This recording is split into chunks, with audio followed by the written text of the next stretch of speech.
Good morning, no? October 7, 2023. Club Don 1, first day, no? At yun nga, merong 10 races na inihanda po ang Club Don 1 sa atin. At sa tingin ko, napakagulo nitong Sabado. Sa tingin ko, mas mahirap ang lineup ng Sabado compare natin Sunday. Pero maraming magagandang mga magsisitakbuhan ngayong araw ng Sabado, no?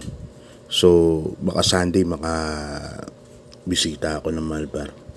Yun, tignan ko rin yung mga kabahat, saka makapanood ng mga magaganda at sa tingin ko mga exciting races para sa linggo. At yun nga, ang mga premyo ang lalaki. Kaya sa tingin ko wala magbabiyahe dyan lang, kasi ito na yung pinakahintay lang malaking pakarera. So ang mga premyo malalaki talaga, 300,000 ang pinakamaliit na premyo, tapos no bearing pa, meaning manalo man sila dyan ngayon na magiging rating sa susunod. So expect natin ng yung talagang labas lahat yan, mga yan, laban lahat. Talaga makikita nyo yung tunay na galing at saka kung paano maghanda yung mga trainers, mga sota sa mga kabayong hawak nila. So yun nga, bali ito may 10 races tayo at ang Sunday 12 races. Yan, ginawa ko na tong vlog na to para wala pang nanalos ngayong araw ng Biyernes, no? Maga pa lang ngayong Biyernes, hindi pa nag-umpisa yung Friday, na isa ring medyo mahirap na karera. Pero magbibigay na ako ng giya kasi masyado ng short kung mas may laban pa ang Gilas mamaya. Kaya agahan ko na lang pagbibigay ng giya ngayong araw ng Sabado. So yan, hindi ko pa rin nakikita yung announcement ng MMTC sa libreng pabas. So hindi pa tayo sure kung may libreng bus, no? Anyway, ito race number 1, start ng karera natin alas 3 ng hapon. Meron tayong pick 6 kaagad, race number 1. First pick 6, no? Race number 1 to 6 yan. Ang first race natin, Manila Horsepower Trophy Race. Ang Manila Horsepower, lagi pong nakasuporta yun sa mga malaking pakarera ng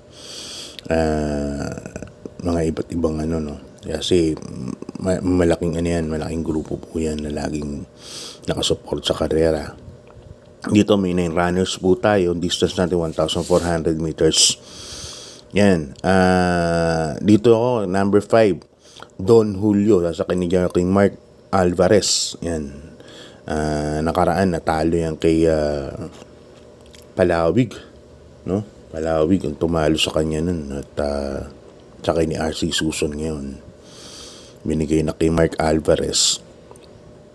At in-expect naman natin na magiging mas maganda ang itatakbo kay Mark Alvarez. Nakaraan parang nakahun si Rico Suson nun Hindi makaangat. Nung nakaangat na siya, naka-pacing ng maayos na si Palawig.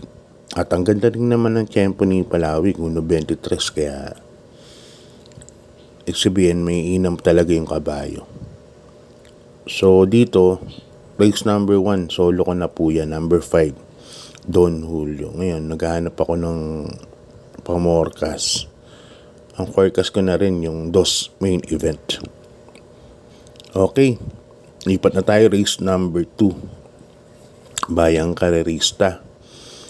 Ito naman ang High Gain Feeds Trophy Race and KDJM Club Don 1 Trophy Race, no?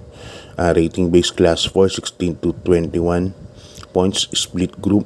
Distance natin 1,400 meters. Nga kapansin nyo, puro rating base po yung ngayong araw ng Sabado. Pero bukas ng Linggo, puro special race po yun. Matataas ang grupo. So dito may 13 runners po tayo. First case ko po, number 1, Melania. Sa akin ni Jackie Jan Alvin Guse. Nakaraan, segundo po ito kay Sundance. Si Melania. Sundance. Oh, tama. Tapos, second case ko, number 3, Autumn Shower, NJ Esteban ng Sakay. Third case ko, Dihado. Ito parang nagagandahan ako sa kabayan na to. Number 9, Top of the Line. Sa akin ni Jackie Christian L. Advincula. Baka makachamba. Baka ngayon hinanda tong kabayan na to. Kasi may inam to. May inam po ito. May 126 po ito sa 1400. Kaya magandang Dihado po. Kaya dito sa race number 2, Melania, Autumn Shower, tsaka Top of the Line pili ko. Okay, lipat tayo sa race number 3. Gumaganda na po ang lineup natin. Lalong gumaganda. Ito yung special invitational race na to. Race number 3, distance 1,600 meters. Puro imported po. Halos nuclear bomb lang ang hindi imported dito na sumali. No? Dito may 7 runners tayo. Yan, sponsored ng... Ito, mega link ba to? Mabasa na takpan. Anyway, distance natin Milia, 1,600 meters. First case ko, number 5, Righteous Ruby, MM Gonzales. Yan ang first case ko dyan. Medyo mabigat lang tima 57, pero tingin ko, ay naman kasi imported naman yan. Second case ko, sa tingin ko, mahigpit na kalaban niya. Number 1, Treasure Hunting, sa akin ni Jan Alvin Guse. Ito, napahinga po ito at tingin ko, in-expect ko maganda magiging laban ito. At tingin ko wala na rin pauunahin itong kabayan na to, si Treasure Hunting. Kaya dito sa race number 3, gandang laban to. Race to watch to, yung race number 3 na to. Number 5, Righteous Ruby, first case ko. Second case ko, number 1, Treasure Hunting. Yan. Okay, lipat tayo sa race number 4, Bayang Karerista. Race number 4 natin, ito, Concrete Solution Builders and Supply Trophy Race, no? Sponsored by Boss Joey Zulueta. Yan. Si Alcita. Hindi wala Zulueta. Si Alcita pala yun, Boss Joey. Yan. Rating base class 5. 6 to 10 points split group. And distance natin 1,400 meters. Dito may 13 runners tayo but 12 betting numbers lang, no? Okay, case ko number 3, Caraga Wonder. Hasakay ni Jackie Jan Alvin Guse. Tingin ko siya bandera po dito at tingin naman lagi ng bas, ang laki ng premyo. Kaya sasingi ko bandera na po ito dito. Ito ang horse to beat sa tingin ko. Barayong, yan. Nilipat na kay Jackie O'Neil P. Cortez. 3-2 po ako dyan para sa race number 4. Caraga Wonder tsaka Barayong. Okay, lipat na sa race number 5, Bayang Karerista. Ito kay Boss Napoleon Magno Trophy Race, no? Sponsored by, siyempre, none other than Boss Nap Magno. Yan. Dito may 12 runners po tayo. 12 runners but 11 betting option lang. And rating base class 5, 6 to 10 points. First case ko, number 1, sa akin na Jackie A is Aguila. Dito parang sunshine, ano? At nakapagpahinga pa. Tingin ko, hinanda talaga para dito sa karera na to. Sa Clubton 1. Kaya itong horse to beat dito, first case ko yan. Second case ko, number 9, Marquis Angel. Sa akin ni Jackie J.B. Hernandez. Yan po ang second case kay Marquis Angel. Alam niyo naman, medyo may bilis yan, may remate rin po yan, kaya yan po ang tsaka alam niyo nun, all out din po ang stable na yan. Third case ko, number 11, Chef Cat. Sa akin ni Jackie Onat Torres, ng isang deremate. Kaya dito, Walking on Sunshine, Marcus Angel, saka Chef Cat po mga pili ko para sa race number 5. Lipan tayo sa race number 6, bayang karerista, ang Silver Bullet Production Corp and Club Don Juan Trophy Race, no? Yan, sponsored by none other than Big Boss Games Rabano and Club Don Juan. Pinacom rating base, handicap class 5, 11 to 15 points, 1,400 meters. Yan, dito meron tayong 12 runners po rito. At nagkani Boss Games Rabano rito. Dito po, first race ko, number 9, Hombre. Sasakyan ni Pabs Cabalejo. Yan, bagong hinete ni Boss James Rabano. Sigurado magpapakitang gilas to si Pabs Cabalejo, no? Yan ang first case ko, number 9, Hombre. Sobrang baba na po sa laban yan. Kabayan na yan. No bearing naman, kaya kahit na ano rating points yan, okay lang yan. Yan pa rin naman yan, 11 pa rin yan. So, yan ang first case ko, Hombre. Second case ko, number 4, Magnolia Yana, sa akin ni Jan Alvin Guse. Tapos third choice ko, lalagyan ko third choice, number 5, Hakim, sa akin ni Jackie E.A. Abria. Okay, lipat na tayo sa race number 7, bayang karerista. Ito, Mercury Freight International Inc. Yan. Tapos 11 runners tayo, class 5 mga ano to, placers to, no? Yung mga bagong baba, yung mga natitimbang sa 5. Yan. Ito sila. So first case ko rito, nag-iisang imported sa grupo na to, number 4, Happy Maggie. Yan, sa akin ni Jackie Allison Pabilik. At tingin ko, malaki panalo, sobrang laki panalo nito. At mahaba ang distansya, 1,400 meters. Kaya dyan ako. Number 4, Happy Maggie, sa akin ni Allison Pabilik. Second case ko, number 6, Azap, sa akin ni Jackie Boji Henson, another white horse. Kababa lang ng grupo. Kaya yan ang second case ko. Lagyan ko ng third case, number 9, bagong baba din, sa akin ni Dan El Camanyero, Victorious Passion. Kaya dyan sa race number 7, 469 po ako. Okay, dito tayo sa Pedras Negras Construction Development Corporation Trophy Race, sponsored by Boss Paking Maristela. Rating base class 4, 28 points to 33 points.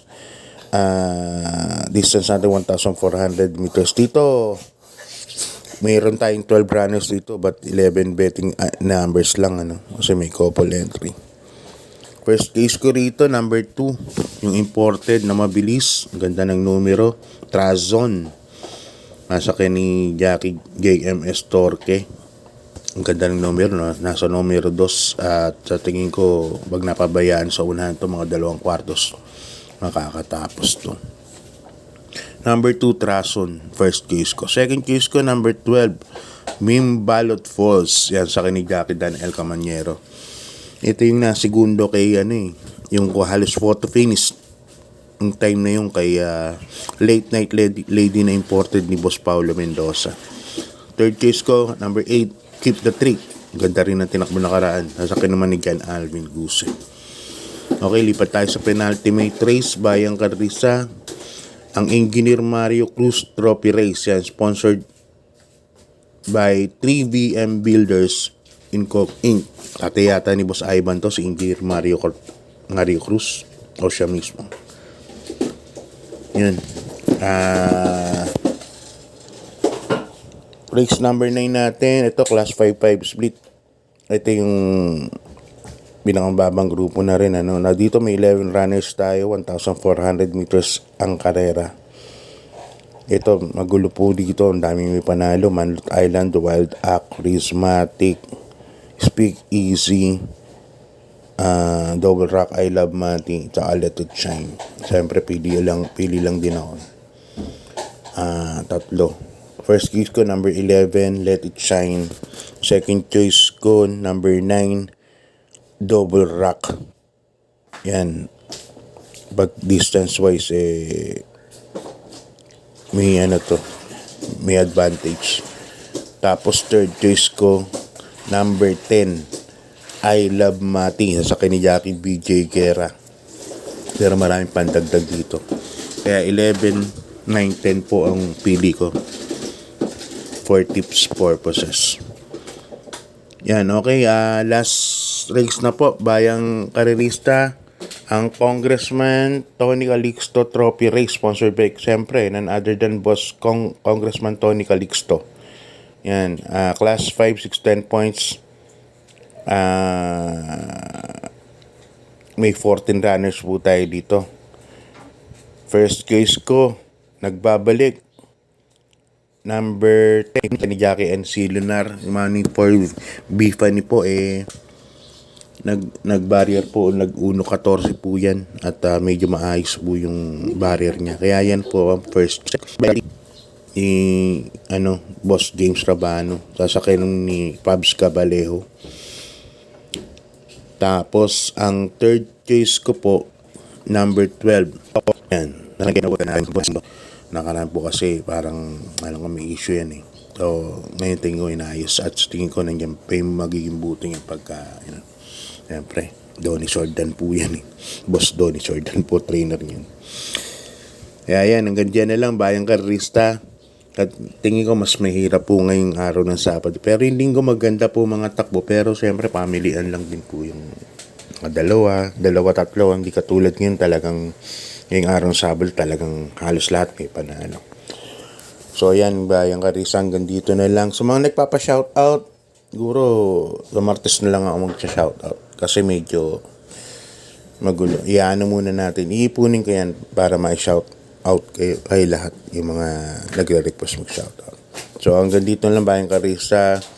God bless po sa inyo at good luck. Maraming